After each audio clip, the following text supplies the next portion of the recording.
நிறைய ஆராய்ச்சி தரவுகள் இருக்கு. ஃபாஸ்டிங் பிளட் சுகரை குறைக்குது, பிபி பிளட் சுகரை குறைக்குது அப்படின்னு நிறைய ஆராய்ச்சி தரவுகள் இருக்கு.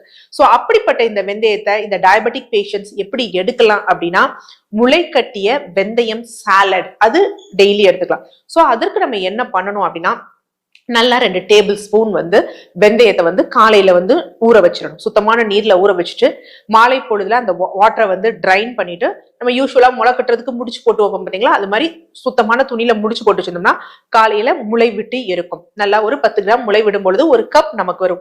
இதனுடன் நம்ம சாலடா நம்ம சாப்பிடுறதுக்காக கூட வெள்ளரிக்காய், வெங்காயம், கொஞ்சம் மிளகு, உப்பு, இந்த மாதிரி இதெல்லாம் சேர்த்து காலையில ஒரு சாலடா.